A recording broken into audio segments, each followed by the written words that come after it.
যাতায়াতের পথে যেন কোনো জায়গায় মিসিংয়ের বা ওই যে ডাকাতি বা ছিনতাই বা মিসিংয়ের বিষয় যেন না আসে বা মিসিং না হয়, সেটার জন্য আমাদের তৎপরতা অধিক মাত্রায় এটা থাকবে। তো 27 বা 28 তারিখে ঈদুল আজহা আছে। ঈদুল আজহাকে কেন্দ্র করে যে গরুর যে হাট বা গরু ছাগলের হাট যেটা, তো এই হাটগুলোর এই চট্টগ্রামে আমাদের মানে মেট্রো বাদ দিয়ে প্রায় 245টার মতো হাট আছে। এর মধ্যে স্থায়ী হাট যেগুলো আছে 50 বা 52টার মতো, আর বাদ বাকি অস্থায়ী ভিত্তিতে যেটা যে লোকাল চাহিদার প্রেক্ষিতে যে হাটগুলো হয়, যেটা স্থানীয়ভাবে ইউনো মহোদয়রা অনুমতি দিয়ে থাকে। এই হাটগুলো এখন গরু বিক্রি হবে বা গরু ছাগল বা অন্যান্য গবাদি পশু কোরবানির জন্য যেগুলো এটা বিক্রি হবে। তো এইসব জায়গায় যেটা হয় যে ওই সময়টাতে যেহেতু গরু নিয়ে আসা হয়, নিয়ে যাতায়াত করে, তারপরে ওই যে অর্থনৈতিক ট্রানজাকশান হয়।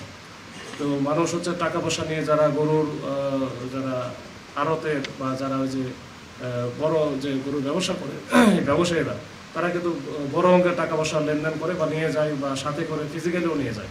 তো এসব ক্ষেত্রে আমার যে বার্তা থাকবে, যদি মনে হয় যে তার কাছে বেশি পরিমাণ টাকা এবং এটা সেফটি এবং সিকিউরিটির জন্য তার কাছে মনে হয় যে এটা আমার কাছে সিকিউর মনে হচ্ছে না, আমি নিয়ে যাব, সেক্ষেত্রে আমাদের যদি সহযোগিতা চাই, যে এলাকায় বা যে থানা এলাকায় পড়বে, আমি ওই থানা এলাকায় বলে দেবো, এখনই বলে রাখতেছি, যেন তাকে স্কট দেয়, মানে পুলিশই স্কট দিবে। তো এইটার ব্যবস্থা আমরা করব, যেন এটা আমাদের কিন্তু জানাইতে হবে। এখন আপনি যাচ্ছেন, আপনার কাছে 2 কোটি টাকা আছে বা 50 লাখ টাকা আছে, এটা তো আমি জানবো না, এটা তো আমাকে জানাইতে হবে। জানালে আমি অবশ্যই এটা আমি ব্যবস্থা নেব।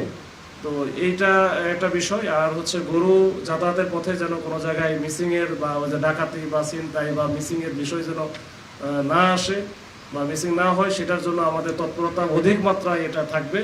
এবং প্রয়োজন হলে আমাদের যা আছে, আমাদের পুলিশ লাইন্স থেকে অতিরিক্ত পুলিশ এবং বাইরে থেকে প্রয়োজন হলে আমরা নিয়ে আসবো, নিয়ে এসে আমরা এটা এই নিরাপত্তাটা আমরা বজায় রাখার চেষ্টা করব।